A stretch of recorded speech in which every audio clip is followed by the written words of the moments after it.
Good morning to all of you dear students.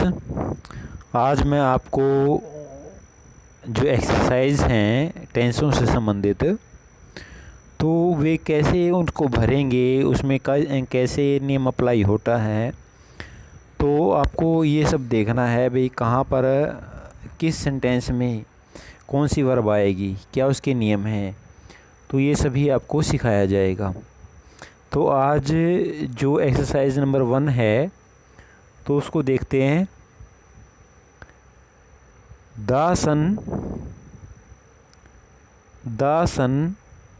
Dash in the east.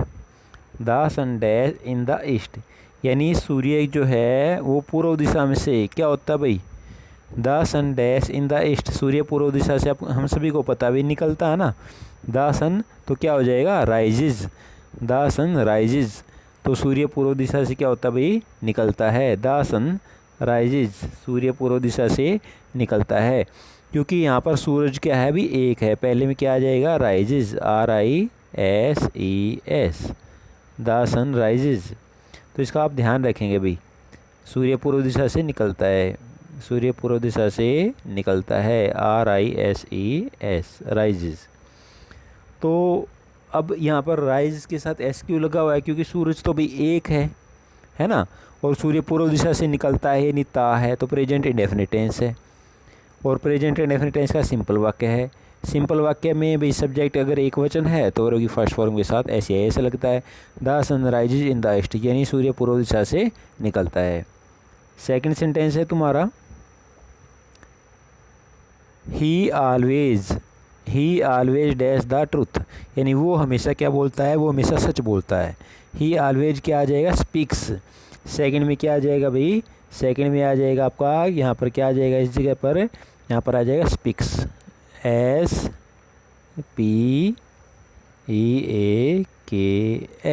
Speaks.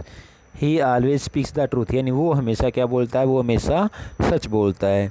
तो ही तो एक लड़का है, ही एक लड़का है, इसलिए वर्ब की फर्स्ट फॉर्म के साथ क्या लग जाएगा, SAS लग जाएगा। ही ऑलवेज स्पीक्स द ट्रूथ। अगर जो नाउन या प्रोनाउन अगर वो एक वचन हो तो वर्ब की फर्स्ट फॉर्म के साथ SAS लगाते हैं। मैंने आपको बताया हुआ है अभी कहाँ पर ऐसे लगेगा, कहाँ पर ES लगेगा। अगर वर्ब के आखिर में S हो, डबल S हो, SH हो, CH हो, X हो, O हो, तो उनके बाद हम क्या जोड़ते हैं, ES जोड़ते हैं। अगर वर्ब के आखिर में ये जो लेटर अभी आपको बताया गया अगर ये नहीं हो तो सिर्फ S जोड़ेंगे। इसके बाद थर्ड सेंटेंस है, we dash in the morning daily. We dash in the morning daily, हम रोज़ाना सुबह क्या करते हैं, ठीक है, हम रोज़ाना सुबह क्या करते हैं, प्रे करते हैं ना। तो वी प्रे हो जाएगा भाई, वी प्रे। तो इसमें क्या हो जाएगा, we pray in the morning daily, हम रोज़ाना क्या करते हैं, प्रार्थना करते हैं। हम रोज़ाना किसी का भी काम को करते हैं, तो जो काम हम हर रोज़ करते हैं वो प्रेजेंट इंडेफिनिट टेंस में होता है। वी क्या है, वी बहुवचन है, वी क्या है, वी प्लूरल है, इसलिए सिर्फ वर्ब की फर्स्ट फॉर्म आएगी, उसमें ऐसे नहीं आएगा। इस बात को हमें पता होना चाहिए, आप सभी को इस बात का पता होना चाहिए। ये यहाँ पर भाई वर्ब दे रखी थी साइड में, जैसे पहले में राइज, सेकंड में भी स्पीक और थर्ड में प्रे, इसलिए आप सभी को इनका ध्यान रखना चाहिए, है भाई। इसके बाद सेंटेंस नंबर 4 में आ जाते हैं। सेंटेंस नंबर 4 को देखते हैं। The teacher has dash this lesson.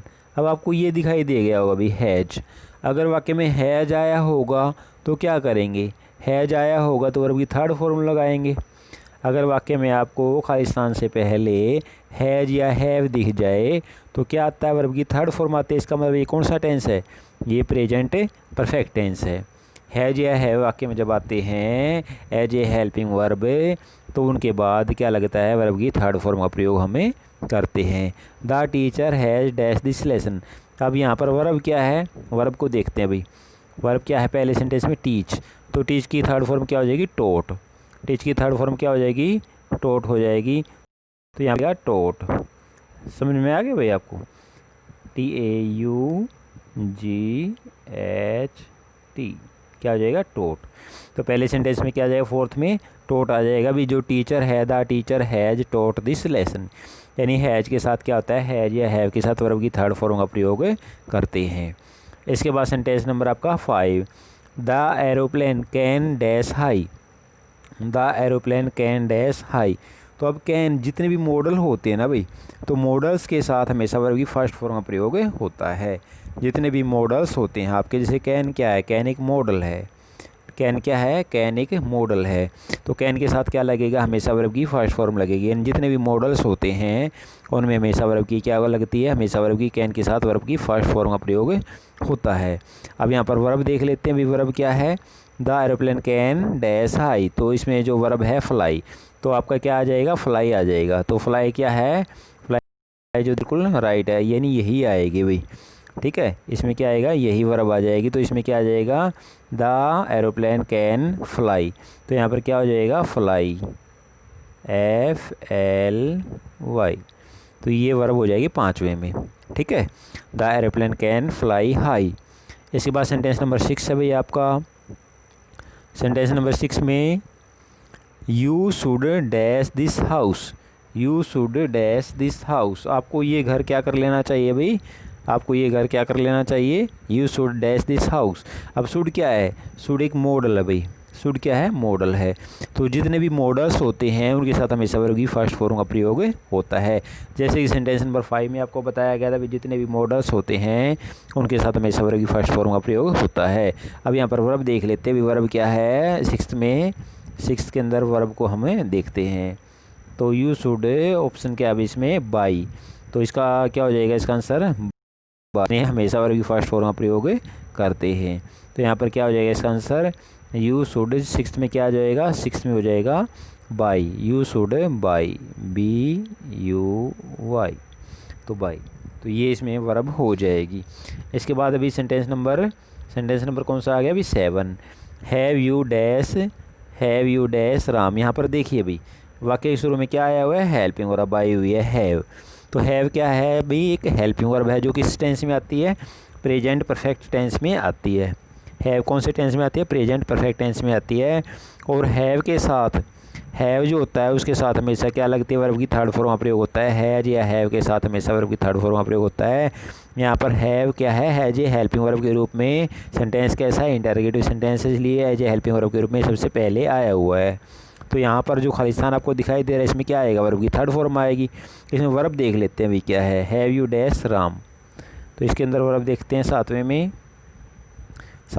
Punish. तो पनिश के बाद क्या लगा देंगे, पनिश के बाद क्या लगा देंगे, ED लगा देंगे भाई। वर्ब क्या है, पनिश। तो पनिश के बाद क्या लगाएंगे हम, ED। तो राम के बाद क्या, यानी जो ये खालिस्तान आपको दिखाई दे रहा है, इसमें क्या लिखेंगे हम, पनिश्ड। क्या लिखेंगे, पनिश्ड,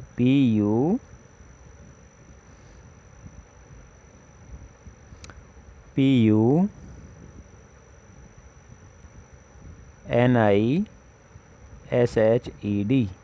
पनिश्ड, ठीक है, PUNISHED, पनिश्ड।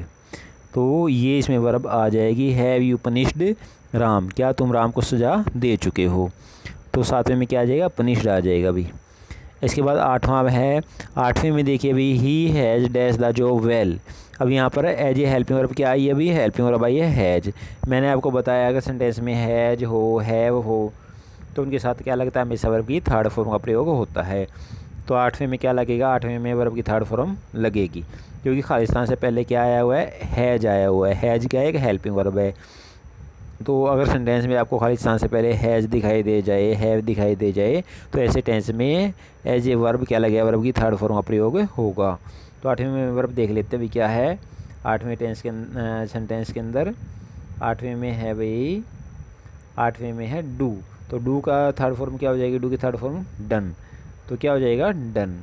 यहाँ पर क्या लगा देंगे, he has done, he has क्या हो जाएगा, ही हैज़ डन। तो खालिस्तान में क्या आ जाएगा, डन हो जाएगा भाई। He has done the job well, यानी वो जॉब अच्छे तरीके से कर चुका है। He has done the job well. इसके बाद 9th सेंटेंस है, ही ऑलवेज डैश द ट्रूथ, यानी वो हमेशा क्या बोलता है, वो हमेशा सच बोलता है। जो काम हम हर रोज़ करते हैं, हमेशा करते हैं, तो वो प्रेजेंट इंडेफिनिट टेंस का वाक्य होता है। जो काम हर रोज़ किया जाता है तो वो प्रेजेंट इंडेफिनिट टेंस का वाक्य होता है। ही always speaks the truth. He always क्या हो जाएगा? ही ऑलवेज स्पीक्स द ट्रूथ, यानी वो हमेशा क्या बोलता है? वो हमेशा सच बोलता है। वो हमेशा क्या करता है? वो हमेशा सच बोलता है। ही always speaks the truth. He always speaks the truth, तो वो हमेशा क्या बोलता है? वो हमेशा सच बोलता है। ही ऑलवेज स्पीक्स द ट्रूथ। तो यहाँ क्या हो जाएगा नाइन्थ में भाई? नाइन्थ में क्या लगा देंगे हम? नाइन्थ में स्पीक्स लगा देंगे। He always speaks the truth. अब टेंथ में the sun dash in the west. तो सूर्य पश्चिम दिशा में क्या होता है भाई? सूर्य पश्चिम दिशा में क्या होता है? सेट्स, यानी छिपता है। ये बात सच है। जो सच बातें होती है वो कौन से टेंस में आती हैं? सच बातें हमेशा प्रेजेंट इंडेफिनिट टेंस में आती हैं। तो द सन सेट्स क्या आ जाएगा इसमें? द सन सेट्स हो जाएगा, यानी सूर्य पश्चिम दिशा में छिपता है। तो क्योंकि सूरज एक है इसलिए वर्ब की फर्स्ट फॉर्म के साथ क्या लग जाएगा? SEIS लग जाएगा। The sun sets in the west. तो प्यारे बच्चों, मैं सोचता हूँ भी ये जो एक्सरसाइज अभी आपको सिखाई गई है ये आपको अच्छी तरह से समझ में आ गई होगी। फिर भी अगर आपका कोई डाउट है तो आप कमेंट बॉक्स में अपना डाउट लिख करके भेज सकते हो। Okay, thank you.